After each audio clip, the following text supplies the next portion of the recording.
अध्यात्म विज्ञान कोई धर्म या संप्रदाय नहीं है, ये स्पिरिचुअल साइंस है जो कुदरत के कानून पर आधारित है। ये विज्ञान पूरे ब्रह्मांड के सभी रहस्यों को उजागर करता है और जीवन के सभी पहलुओं को समझने के लिए एक नई दृष्टि देता है।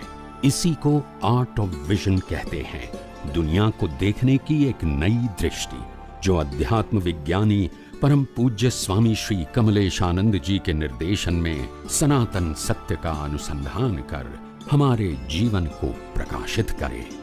जय सच्चिदानंद।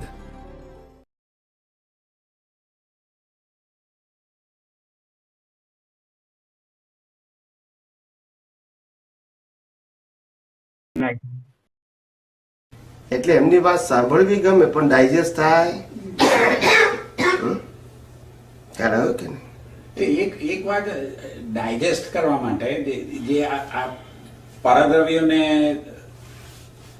હું શુદ્ધાત્મા છું એના વચ્ચે જે મીડિયેટર છે એ મીડિયેટર પ્રતિષ્ઠિત આત્મા છે. મીડિયેટર એટલે એને ક્રિએટર કહેવાય. શું કહેવાય? Creator. Creator of the new cause. શું કહેવાય? Creator of the new cause. New cause ના કહેવું તો ક્રિએટર ના કહેવું તો એને કહેવાનું પુરુષાર્થ કરવાની ક્ષમતા માત્ર પ્રતિષ્ઠિત આત્મામાં છે, મન વચન કાયામાં નથી. આ સિદ્ધાંત રીતે એક્સેપ્ટ કરવું પડે, શ્રદ્ધાથી નહીં. શું કીધું? ત્રણ વસ્તુ છે આ શરીર સાથે, ત્રણ વસ્તુ સંકળાય છે: આત્મા, પ્રતિષ્ઠિત આત્મા અને પ્રકૃતિ. આને પ્રકૃતિ કહેવાય. મન વચન કાયાનું એક નામ શું કહેવાય? પ્રકૃતિ. બીજું છે આત્મા અને ત્રીજું છે પ્રતિષ્ઠિત આત્મા. ત્રણેયના રોલ જુદા જુદા છે. કેવા છે? ત્રણેયને એકબીજા સાથે કોઈ લેવા દેવા નથી. હું કહું છું એ તો કહી રહ્યો છું, ધીમે ધીમે કહું છું. તમે ડાયજેસ્ટ કરી શકો એટલે આપણે ધીમે ધીમે બોલું છું. એટલે ત્રણેયના રોલ જુદા જુદા છે. પ્રકૃતિનો રોલ કર્મ ભોગવવાનું સાધન માત્ર છે.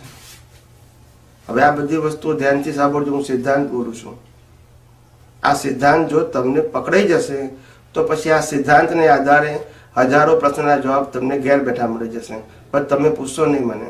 પણ જો સિદ્ધાંત નહીં સમજાય તો તમારો પ્રશ્ન આ સિદ્ધાંતથી વિરુદ્ધ તમે મને પૂછશો પાછા. એ પણ હું તમને પ્રૂવ કરી આપીશ પાછું. એટલે કહું છું કે આ વ્યાખ્યા ધ્યાનથી સાંભળજો. શું સાંભળજો? હું આ ડેફિનેશન કહું છું, આ થિયરી નથી. પ્રકૃતિનો સ્વભાવ જન્મથી મોત સુધી કર્મ ભોગવવાનું સાધન છે અને પ્રકૃતિમાં મન વચન કાયા ત્રણે આવી ગયું. શું કીધું? પ્રકૃતિનો એક જ સ્વભાવ છે, કર્મ ભોગવવાનું સાધન. અને જેવા કર્મો પતી જાય એટલે સાધનને બાળી નાખવાનું. શું કરવાનું? એનો રોલ શું થઈ ગયો? એટલે પ્રકૃતિનો રોલ કર્મ ભોગવવાનું સાધન. હું તંત્ર ચિત્રાર્થ જરૂર બોલું છું કે મને ખબર છે કે તમે ભૂલ કરવાના છો, છતાં I will try my level best two convince you. Okay okay. આત્મા, પ્રતિષ્ઠિત આત્માનો સ્વભાવ છે ક્યાં તો નવા કર્મનું સર્જન કરવું, ક્યાં તો અજ્ઞાનનો નાશ કરવો. બેમાંથી એક પુરુષાર્થ. ક્યાં તો નવા કર્મોનું સર્જન કરવું, ક્યાં તો અજ્ઞાનનો નાશ કરવો. વિજ્ઞાન હોય તો અજ્ઞાનનો નાશ કરે અને જ્ઞાન હોય તો નવા કર્મોનું સર્જન કરે, શુભ અને અશુભ. પણ સ્વભાવ કોનો છે? ટૂંકમાં પુરુષાર્થ કરવાનો સ્વભાવ માત્ર ઓનલી પ્રતિષ્ઠિત આત્માનો છે. ત્રીજું, આત્માનો સ્વભાવ સ્વ પર પ્રકાશક છે. શું છે? પોતે પ્રકાશિત છે અને પોતાના સિવાયની અવસ્થાને પ્રકાશિત કરે છે. આ એનું નેચર છે, પુરુષાર્થ નથી. શું છે? સૂર્યનારાયણનો સ્વભાવ પોતે પ્રકાશિત થવું અને દુનિયાને પ્રકાશ આપવું, આ એનો પુરુષાર્થ છે કે સ્વભાવ છે? એમ આત્માનો સ્વભાવ પણ પોતે પ્રકાશિત છે અને મન વચન કાયા અને પ્રતિષ્ઠિત આત્માને પ્રકાશિત કરવું આ એનો સ્વભાવ છે, પુરુષાર્થ નથી. બરાબર છે. 3 પ્રકારના આત્મા છે. તમે આત્મા બોલ્યા એટલે કહું છું. વ્યવહાર આત્મા, પ્રતિષ્ઠિત આત્મા અને નિશ્ચય આત્મા. વ્યવહાર આત્માનું બીજું નામ છે મિકેનિકલ આત્મા. પ્રતિષ્ઠિત આત્માનું બીજું નામ છે લાઈવ આત્મા અને મૂળ આત્માનું નામ છે શુદ્ધ આત્મા.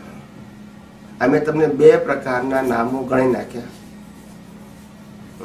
વ્યવહાર આત્મા એ કુદરતી રચના પ્રમાણે ચાલે છે, વ્યવહાર આત્મા કહેવાય. હું જીવું છું, હું જન્મું છું, હું મરું છું, હું ભોગવું છું, હું બોલું છું, હું વિચારું છું, હું કરું છું. એ કયો આત્મા છે?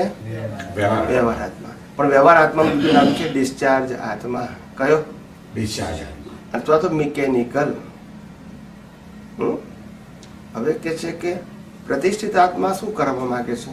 તો કે પુરુષાર્થ આત્મા છે, એટલે લાઈવ કહેવાય એને. કેવું શું કહેવાય?